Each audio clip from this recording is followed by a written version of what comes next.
चार बातें आपसे करना चाहूंगा कि ये हिसाब दो जवाब दो क्या। जनसंपर्क यात्रा तो समझ में आता है कि राजनीति में होती है, लेकिन हिसाब दो जवाब दो क्या। और इसको मैं जोड़ना चाहता हूं 2 दिन पहले जो प्रदेश की सबसे बड़ी पंचायत में जो काम हुआ, विधानसभा के अंदर नेता विपक्ष श्री शक्ति सिंह गोहिल ने कुछ सवाल रखे, उन सवालों का जवाब सरकार की तरफ से नहीं आया। विधानसभा अध्यक्ष की तरफ से आया कि हम आपको पूरे सत्र के लिए निकालने का काम करते हैं।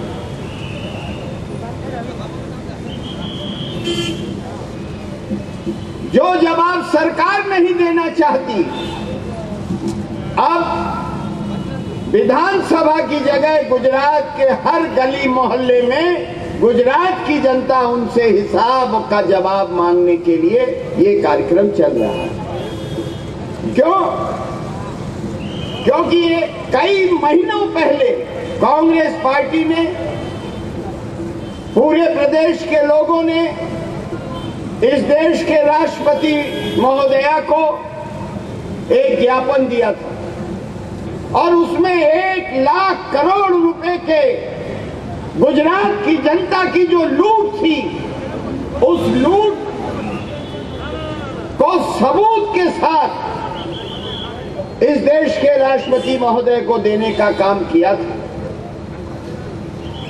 और ऐसा नहीं कि खाली आरोप लगाया था, सूचना के अधिकार के तहत सरकार से जवाब लेकर और फिर उन आरोपों के सबूत के रूप में हमने वो ज्ञापन दिया है कांग्रेस पार्टी। और उसके बाद जो सरकारी कामकाज, सरकारी खर्चा देखने के लिए, चाहे वो प्रदेश की सरकार हो, चाहे वो केंद्र की सरकार हो, सरकारी धन के हिसाब किताब रखने के लिए एक संस्था होती है जिसको कैग कहते हैं। कैग की रिपोर्ट में गुजरात सरकार के खिलाफ 26,500 करोड़ से भी ज्यादा घपले के मामले सामने आए। दिल्ली में अगर कैग की रिपोर्ट खिलाफ आती है तो भारतीय जनता पार्टी संसद नहीं चलने देती, लेकिन गुजरात सरकार के खिलाफ 26,500 करोड़ 26,500 करोड़ के घपले की बात आती है तो आडवाणी जी से लेकर, गडकरी जी से लेकर, वेंकैया नायडू से लेकर सब लोग मौन हो जाते हैं। और वो पैसा कांग्रेस का नहीं, वो गुजरात की जनता का पैसा।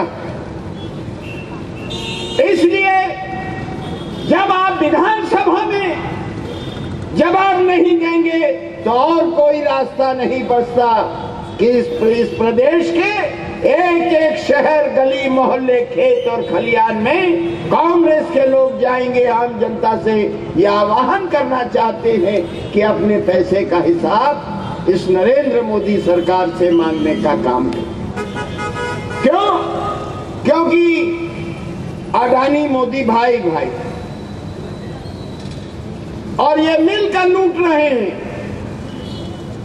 जमीन लूट रहे हैं, संसाधन लूट रहे हैं, बिजली लूट रहे हैं। और ये हालत ये है कि इस प्रदेश के चाहे नौजवान हो, चाहे किसान हो, चाहे महिला हो, चाहे किसी भी वर्ग का आदमी हो, चाहे ये सरकारी कर्मचारी हो, सब परेशान हैं। लेकिन गजब है साहब, कई नौजवानों ने मुझसे कहा कि 10 साल से एक ही सूरत देखते देखते हमारा मन ऊब गया है।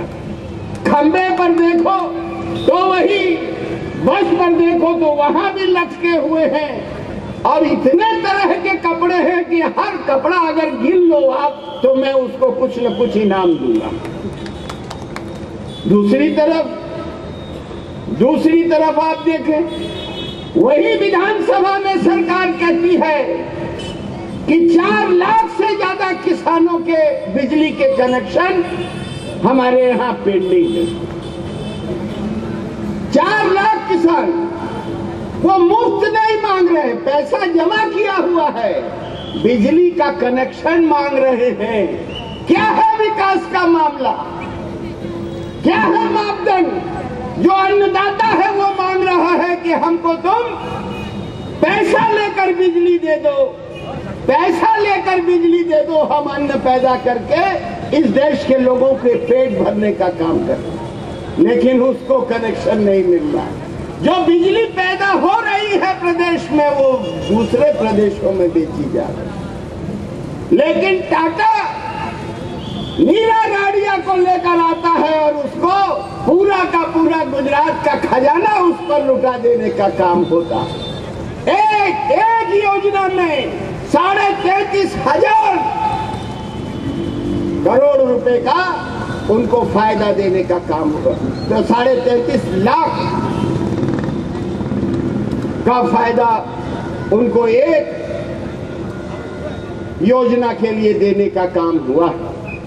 मैं ये सब बातें इसलिए कह रहा हूं कि शिक्षा, दवाई, पढ़ाई, लिखाई, इन सब चीजों में इस प्रदेश की सरकार का ध्यान नहीं। केंद्रीय सरकार ने 2004 में आने के बाद यूपीए सरकार ने ये देखा कि देश के हर शहरों का विस्तार हो रहा है। गुजरात ही नहीं, बड़ौदा, राजकोट, अहमदाबाद, सूरत ही नहीं, हिंदुस्तान के जितने शहर हैं इनका विस्तार हो रहा है। लेकिन जिस तरह से विस्तार हो रहा है उस तरह से राज्य सरकारें वहां पर नागरिक सुविधाओं का विस्तार नहीं कर पा रही। न सफाई का, न परिवहन का, न दवाई का, न शिक्षा का, न इलाज का। इसलिए केंद्रीय सरकार ने जवाहरलाल नेहरू शहरी नवीकरण योजना लागू की और हजारों करोड़ इन शहरों में जिंदगी को बेहतर बनाने के लिए केंद्र सरकार ने भेजा। गुजरात में भी 5,000 करोड़ से ज्यादा रुपया इस शहर में की जिंदगी को बेहतर बनाने के लिए दिया। एक विकास का काम बता दिया जाए, एक बता दिया जाए, खास तौर से जहां दलित रहता है, जहां मुस्लिम रहता है, जहां पिछड़ा रहता है, जहां गरीब रहता है, जहां मजदूर रहता है, कमेरा रहता है, उस जगह पर आप देखिए उनके लिए जो भेजा गया है वहां तक नहीं पहुंच रहा। कहां पहुंच रहा है? पहुंच रहा है अडानी के यहाँ, पहुंच रहा है एहसान के यहाँ, अंबानी के यहाँ। लेकिन बड़ौदा शहर की जो कमजोर लोगों की बस्तियां हैं, न वहां पानी है, न सफाई है, न दवाई है, न पढ़ाई है, न लिखाई। ये बात इसलिए समझने की जरूरत है कि आज के अखबार में हमने पढ़ा कि अहमदाबाद जहां सरकार बैठती है वहां सबसे ज्यादा अपराध हो रहे। महिलाओं का निकलना मुश्किल कि कब उनकी एक मंगलसूत्र या चेन कब छीन ली जाएगी, किस जगह पर बलात्कार होगा, किस जगह लूट होगी, किस जगह चोरी होगी। ये हम नहीं कह रहे, विधानसभा के अंदर सरकार की तरफ से मंत्री का जवाब। और मंत्री भी एक से एक है। पहले के जमाने में गुंडे तड़ी पार हुआ करते थे। देश में ये पहला मौका है कि गुजरात का होम मिनिस्टर को अदालत कहती है कि तुम प्रदेश से तड़ी पार हो जाओ। ऐसा उदाहरण और कहीं नहीं है। बात आती है कुछ भी कहिए तो कहते हैं गुजरात के लोगों का गौरव। कांग्रेस गुजरात के लोगों के गौरव पर चोट कर रही है। लेकिन मैं भाई जी से पूछना चाहते हैं जो हमारे भाई जी गांधीनगर में बैठे हैं कि बिहार में चुनाव हुआ, बिहार के चुनाव में भारतीय जनता पार्टी और जनता दल यूथ मिलकर चुनाव लड़ रहे थे। वहां के मुख्यमंत्री श्री नीतीश कुमार ने कहा कि अगर नरेंद्र मोदी यहां आए तो हमारा और भाजपा का समझौता टूटा। बीजेपी ने कहा कि नहीं भाई, नरेंद्र भाई मोदी नहीं आए। तो हमने मान लिया कि वो दूसरा दल था। लेकिन अभी उत्तर प्रदेश का चुनाव हुआ, वहां भारतीय जनता पार्टी के लोगों ने कहा कि सब कर लो अटल जी, अरे आडवाणी जी, लेकिन यहाँ उत्तर प्रदेश में नरेंद्र भाई प्रचार करने के लिए नहीं आए। ये नरेंद्र भाई का अपमान है या फिर गुजरात का अपमान है?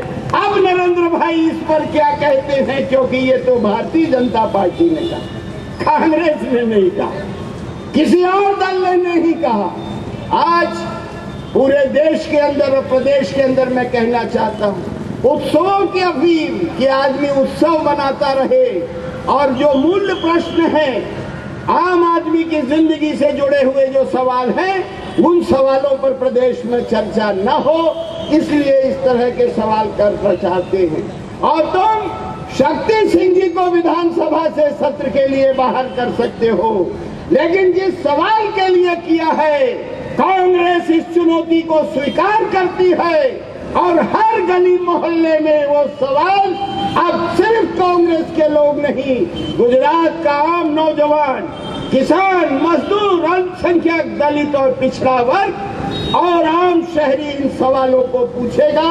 इन्हीं शब्दों के साथ आपसे मैं कहूंगा, दो नारा लगाइए, हिसाब दो, हिसाब दो। धन्यवाद।